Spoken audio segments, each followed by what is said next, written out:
I still remember the way she looked at me when she slid the divorce papers across the table.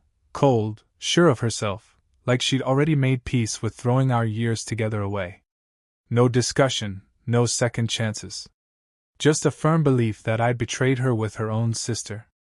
I hadn't. Not even close. But in her eyes, the story was already written, and I was the villain. In a matter of weeks, I lost everything. The house we built together? Gone. The car we shared? Hers. Even spousal support, yes, somehow, I had to pay her for leaving me. I was jobless at the time, struggling to stay afloat. So I packed my few remaining things and moved into my brother's basement, where the only sound I'd hear at night was the hum of the old boiler, and my thoughts tearing me apart. Every day felt like punishment. My phone was quiet, my account nearly empty, and my name smeared among our friends and neighbors. I didn't even try to clear my side. What was the point? Everyone already believed her. And maybe that was the part that hurt the most, not just losing her, but realizing how quickly I became disposable. A year passed. A long, slow, humbling year. I worked at jobs, tried to rebuild. Some nights I barely ate, and on others I'd sit in my car and just stare at our old street, remembering how things used to be. I'd wonder if she ever regretted what she did, but I never reached out. I didn't want pity. I wanted peace. Then something crazy happened, something I never saw coming.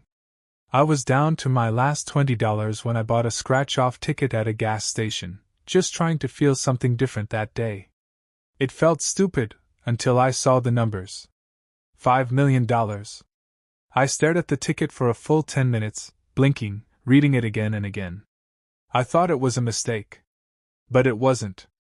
My life changed overnight. And so did hers.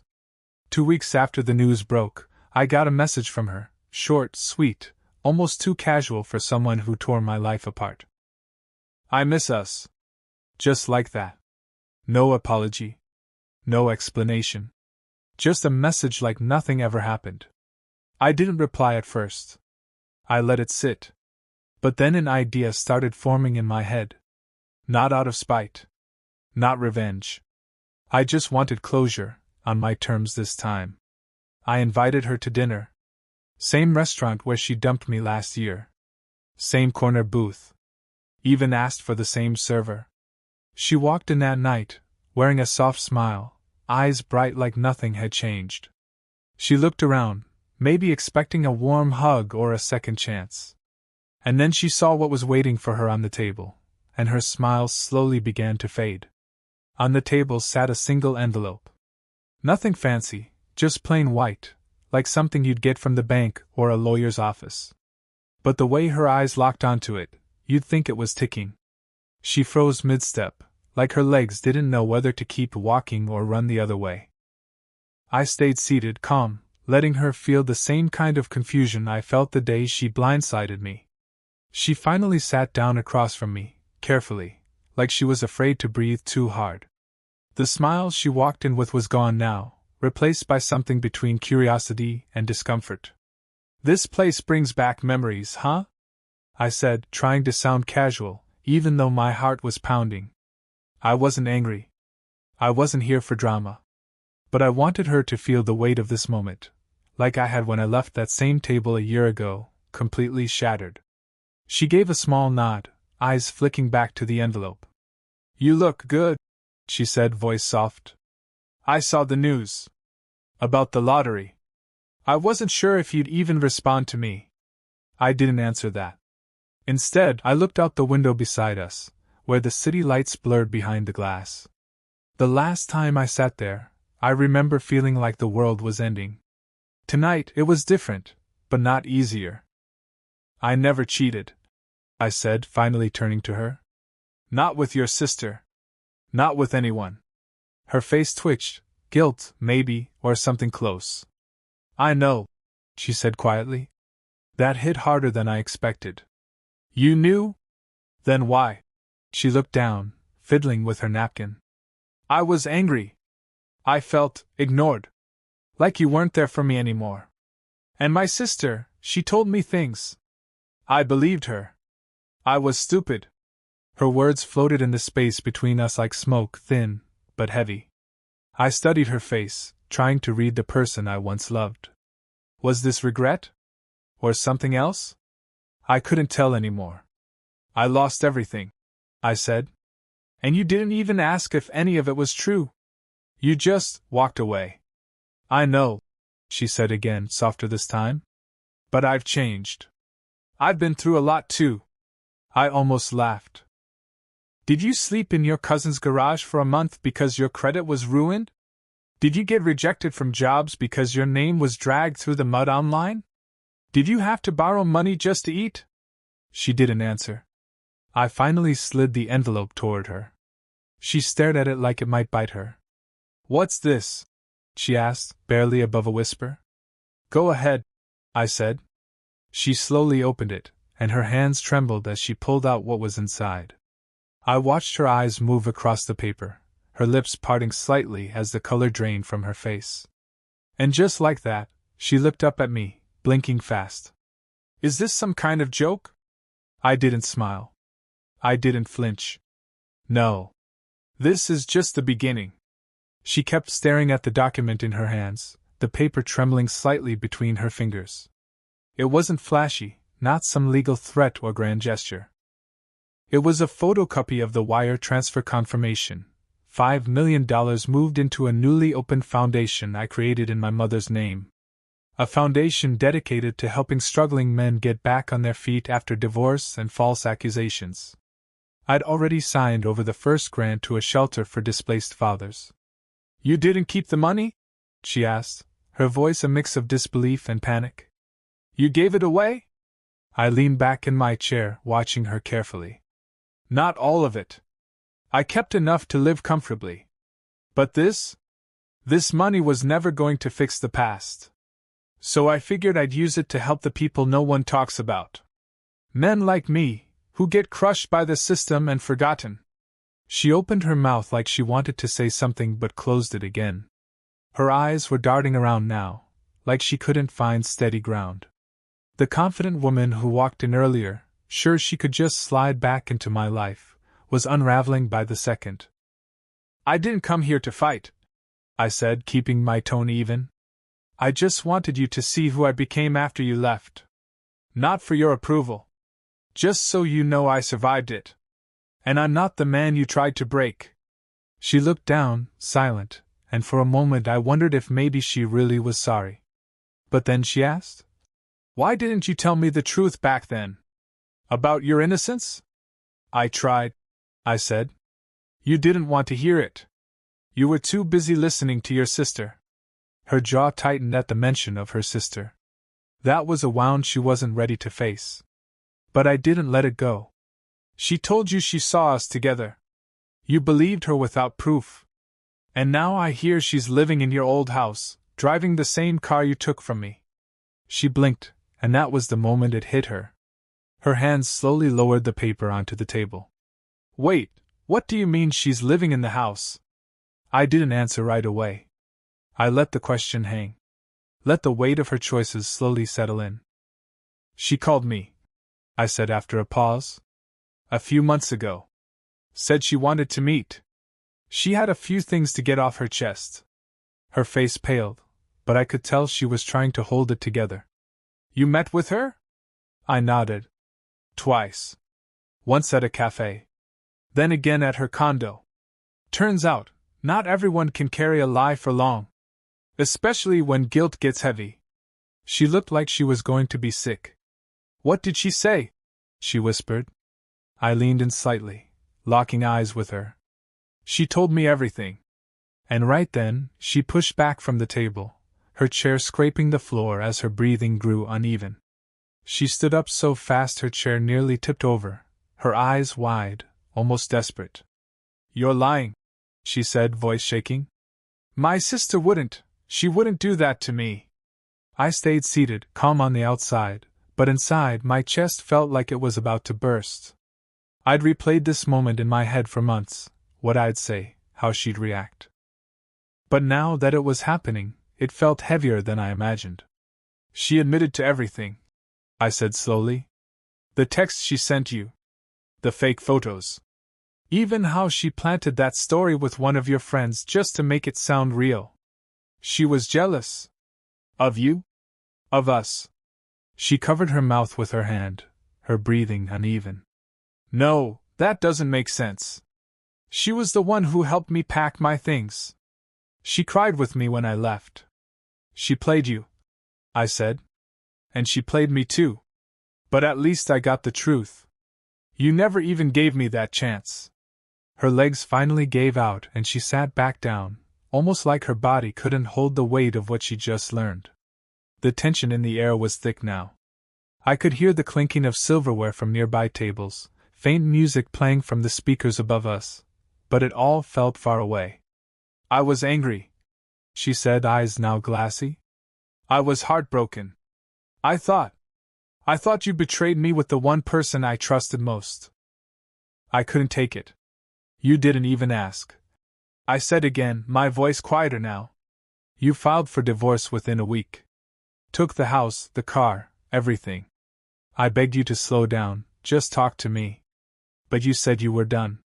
She reached for the envelope again, as if she could use it to make sense of everything. Why did she confess? Why now? Because she thought I was broke, I said. She wanted to clear her conscience without consequences. She figured I had nothing left. But then, I won.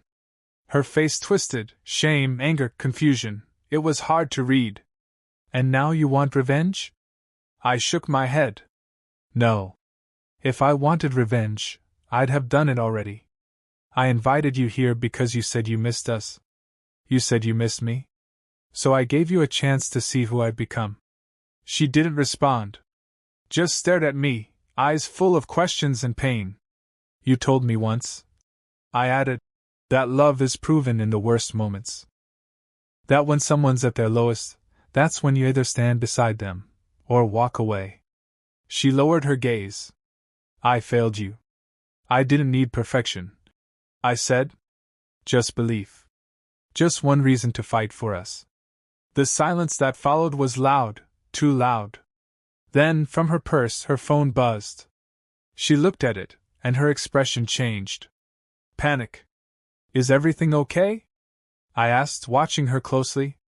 She slowly turned the phone around. A message from her sister. He knows. Get out of there. Now.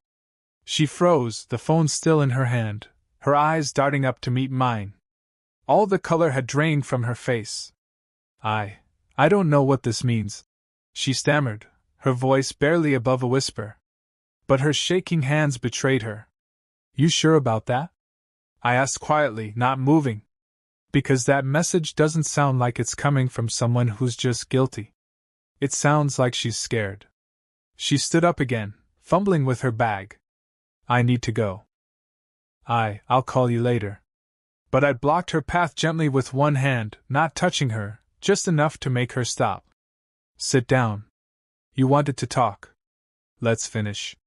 She hesitated. Then, slowly, she sat. But her eyes kept flicking toward the restaurant door like she was expecting someone to burst in. You're not telling me everything, I said. What else is going on? She rubbed her forehead, her shoulders trembling slightly. You don't understand. It's bigger than you think. Try me. She didn't look at me when she spoke, just stared at her glass. It wasn't just jealousy. My sister, she wanted me to leave you, yes. But it wasn't just about you. She was in trouble. Owed money to someone dangerous. She said if I took the house and sold it, she could pay them back. I felt my chest tighten. So she used you, and you let her. I didn't know how deep it went. She whispered. I just thought I was helping her. But when I saw how fast things fell apart between us, I panicked. I thought if I went through with it, it would all be over. But it wasn't. After the divorce, she moved into the house. Then strange things started happening. I leaned in, pulse quickening. Like what? She said someone was watching her. That the people she owed money to thought she was hiding something. She was always nervous, always checking the locks, sleeping with the lights on. And now, this message. My mind was spinning. You think they're watching us now? She didn't answer, but her silence was loud enough. I glanced around the restaurant. Nothing seemed off. Yet suddenly, the warmth of the place felt wrong. Cold. Too quiet. She lowered her voice. She told me last week that if I didn't find a way to fix things with you, they'd come after me too. She thought you might still have money, before the lottery win went public. I think she wanted me to get close to you again, maybe convince you to help her. She said we could rebuild? But now you realize she was lying again. I finished. She nodded, eyes full of fear. I thought I was fixing a broken love story. But I was just a pawn in her game. A waiter came by, placing the check on our table. We both jumped. I looked at her, then the door. Something didn't feel right. My phone buzzed next, an unknown number, no name. You shouldn't have talked. We're watching. She saw it too, and this time, she didn't hide her panic. I stared at the message on my phone, my heartbeat thudding louder than the chatter in the restaurant. Across from me, her hands were clenched into fists on the table, her breath shallow. She didn't have to ask. I showed her the screen. Her face crumpled. They know, she whispered.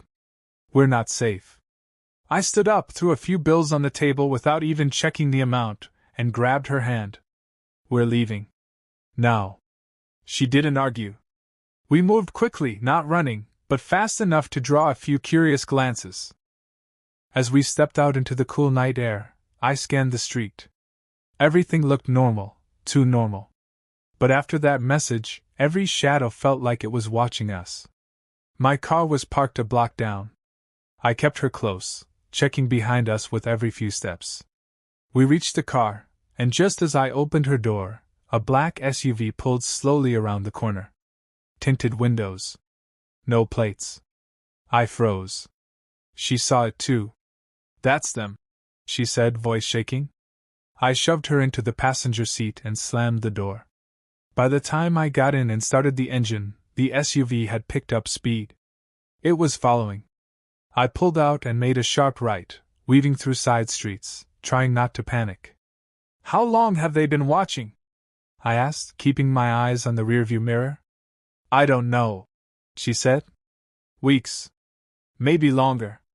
I didn't think they'd actually do anything. They just sent a death threat to my phone.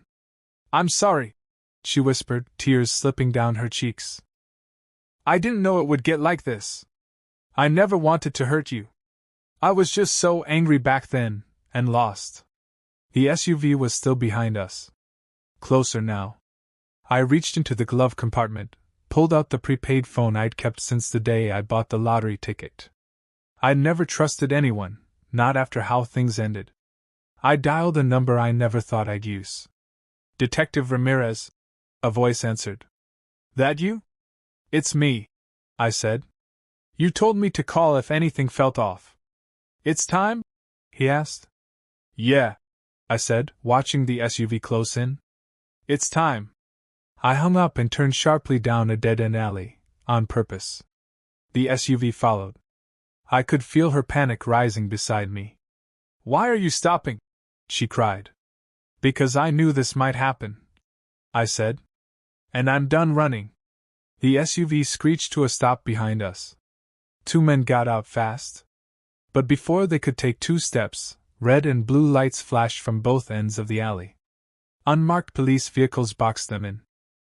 Officers poured out with weapons drawn. She gasped. You set them up? I nodded. The day I won that lottery, I didn't just buy a house. I bought back control. Hired a PI. Got proof. Turned it over to the cops weeks ago. I just needed them to show themselves. As the men were cuffed and dragged away, one turned and locked eyes with her. And then, the twist I never saw coming, he spoke. You really think this ends with us? You should have told him the whole truth. She turned to me, pale as a ghost. There's something else, she whispered. Something I never told you. I stared at her, waiting. The way that man looked at her, the way he said it, it felt like there was still one more card left unplayed. Her lips trembled as she looked away, like she was fighting a storm in her head. I gave her space, but I didn't look away. She took a deep breath. It wasn't just about the money they wanted from her, she said softly. It was something she told them I had. Something she believed you kept hidden. I frowned. What are you talking about? She said. You were working on something big before the divorce? Some kind of investment, or a deal. She told them you were hiding millions more. She convinced them that if I got close to you again, I could find it. That's why they never stopped watching. Not after the divorce. Not even after the house. I shook my head. There was no secret deal. Just the lottery win. I've never hidden anything. She thought otherwise. She kept pushing me to get answers. I thought maybe if I went along with it, things would calm down. But I was wrong. The officers finished loading the two men into the squad cars. Detective Ramirez walked over, nodding toward me. Nice job keeping calm. We've been trying to get these guys for months. I nodded. One of them said this doesn't end here. He sighed. We'll follow up.